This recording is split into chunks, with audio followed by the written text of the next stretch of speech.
Just moments ago, a statement from Buckingham Palace. Short, formal, and utterly devastating. It confirms the worst fears about the Duchess of York, Sarah Ferguson. After her brave and very public battle, after the hope of a hard-won return to the royal fold, a new, tragic development has emerged. This isn't just a health update. This is a statement that effectively closes a chapter, casting a dark and permanent shadow over her future and her fragile place within the royal family.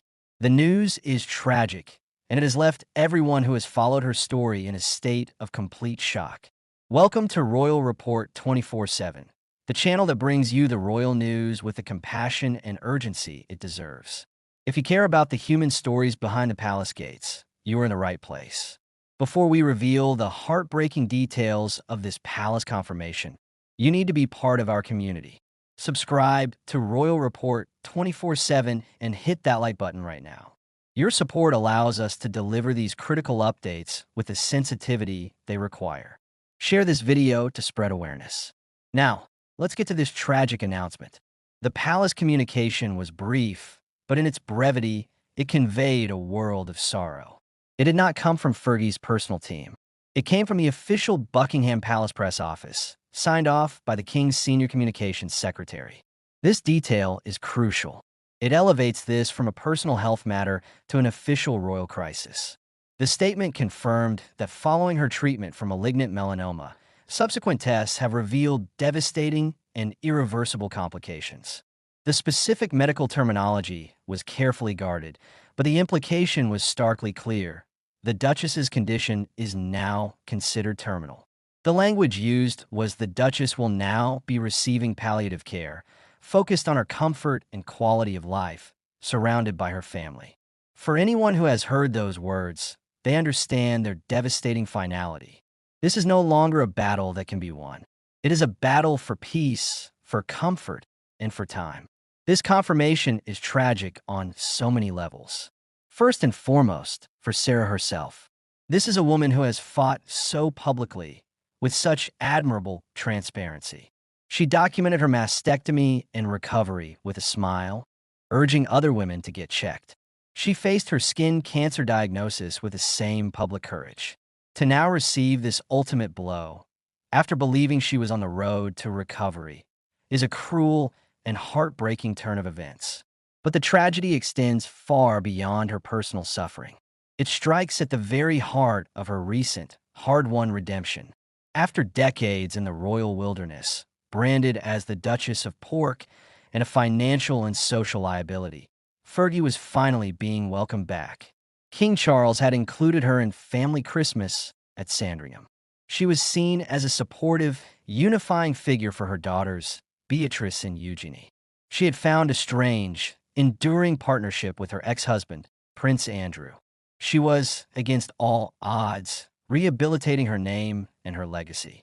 This palace statement tragically cuts that redemption story short. Just as she was reclaiming her place, her future is being taken from her. The fairy tale ending of the fully restored Duchess has been replaced by a narrative of profound and untimely loss. The impact on her immediate family is unimaginable. Her daughters, Princess Beatrice and Princess Eugenie, are now facing the prospect of losing their mother far too soon. They have always been her fiercest defenders, her rocks. The bond between them is famously close, a unit forged in the fire of public scrutiny and parental divorce. To see that anchor slipping away will be an agony beyond words. And what of Prince Andrew?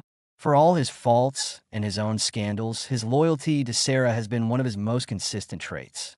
They have built a life together as a divorced couple that defies convention. He has been by her side throughout her cancer treatments, driving her to appointments. He is now losing his closest confidant, the one person who has stood by him unconditionally through his own darkest hours. His world, already shrunken and isolated, is about to become profoundly lonelier. This news also sends a seismic shock through the wider royal family and reveals King Charles's own hand. The fact that the palace issued this statement is a mark of immense respect and compassion from the king. It formally brings Sarah back into the institutional fold at her most vulnerable hour. It signals that she will not face this alone. The House of Windsor will stand with her. In her final chapter, she's being granted the official status she longed for during so many of her exiled years. But it also presents a monumental challenge for the firm.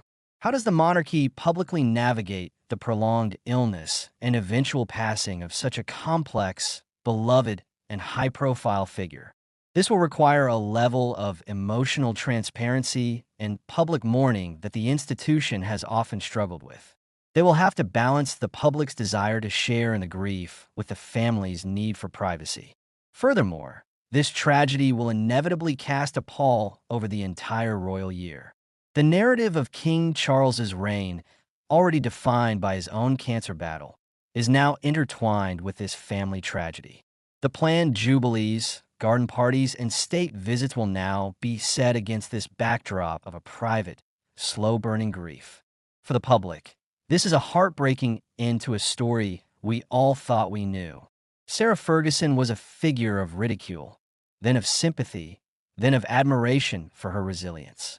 We watched her fall from grace and her long, slow climb back.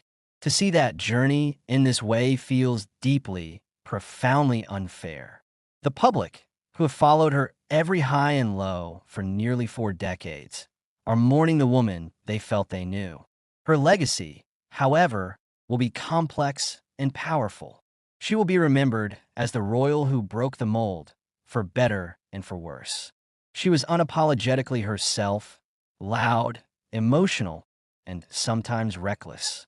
But she was also fiercely loyal to her daughters, incredibly brave in her public health battles, and ultimately forgiven by the institution she once embarrassed. The palace's confirmation is more than a medical bulletin. It is the closing of a book. It is the final, tragic twist in the story of the girl who married a prince, lost everything, and fought her way back, only to be met with a fate that no amount of fighting can change. The news is confirmed. The future is set, and a family prepares to say goodbye. This is a deeply sad and developing story. As the royal family navigates this period of private grief and public sympathy, we will continue to report with respect and dignity. To stay updated on this story and to honor the Duchess's legacy, make sure you are with us. Like this video to show your support, share it to spread awareness, and most importantly, subscribe to Royal Report 24/7 and hit the notification bell that we are Royal Report 24/7. We remember the human beings behind the headlines. Thank you for watching.